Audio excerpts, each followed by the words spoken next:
নমস্কার, ডলি কিচেন ফুডে আপনাদের সবাইকে স্বাগত। অন্য দিনের মতো আজকে একটা নতুন রেসিপি নিয়ে এসেছি। দেখুন, এখানে আমি কিছু আম নিয়ে নিয়েছি। আজকের আম পোড়ার শরবত বানাবো। কিভাবে বানাবো আপনাদের দেখাবো, চলুন।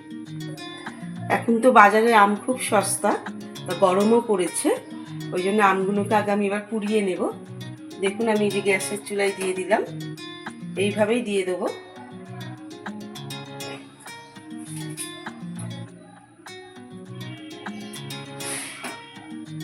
গ্যাসটাকে একটু জোরে দিয়ে দেবো।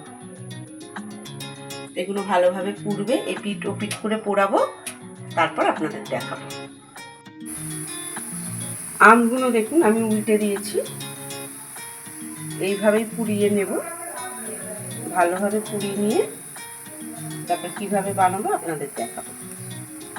সম্পূর্ণ ভিডিওটা দেখবেন। আম পোড়াগুলো হয়ে গেছে, দেখুন।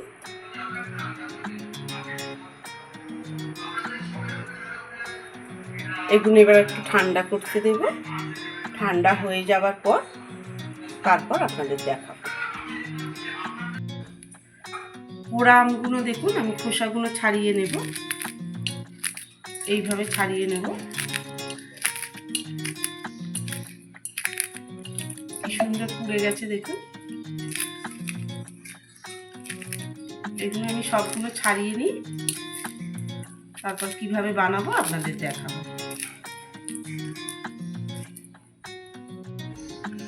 এগুলো দেখুন ছাড়ানো হয়ে গেছে। এবার এই কাঠগুলো কিভাবে বার করবো আপনাদের দেখাবো, চলুন। দেখুন, এইগুলোকে আমি এইভাবে ছুলে নেব, খুব ইজি। এই কাঠটা তাড়াতাড়ি বেরিয়ে যাবে।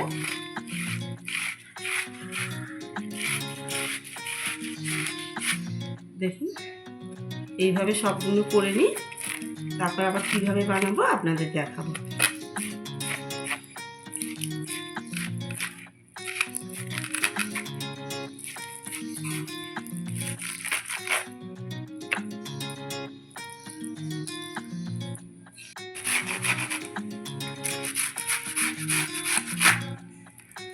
পুরো এটা হয়ে গেল। কাঠগুলো দেখুন আমি সব বার করে নিয়েছি। এবার কিভাবে বানাবো আপনাদের দেখাবো, চলুন।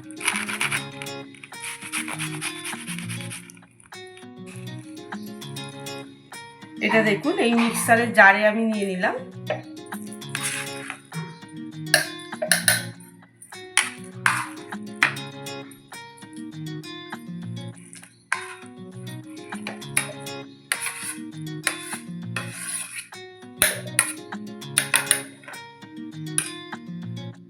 এরকম বাটি আমি এক বাটি জল দেব।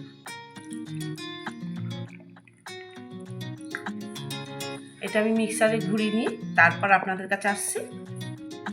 দেখুন কি সুন্দর ঘন হয়েছে। এইটা আমি এর মধ্যে তুলে রাখবো।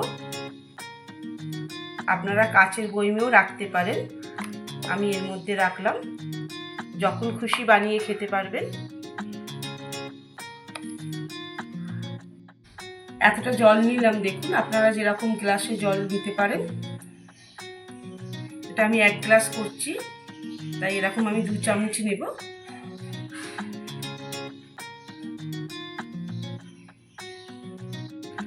সামান্য একটু জিরে গুঁড়ো দিলাম। আপনারা যেরকম মিষ্টি খান সেরকম নেবেন, আমি 2 চামচ দিলাম।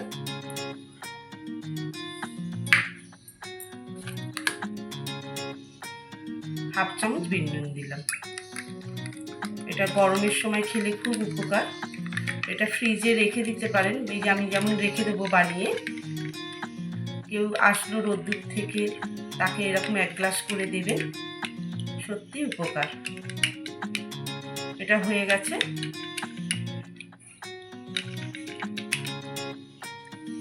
দেখতে দেখুন কত সুন্দর লাগছে। রেসিপিটা হয়ে গেছে। এর মধ্যে দেখুন 2-4টা আমি বরফ ফেলে দিলাম। এটা সম্পূর্ণ আম পানা রেসিপি তৈরি। আপনাদের ভালো লাগলে শেয়ার করবেন, একটা লাইক দেবেন। ভালো থাকবেন, সুস্থ থাকবেন।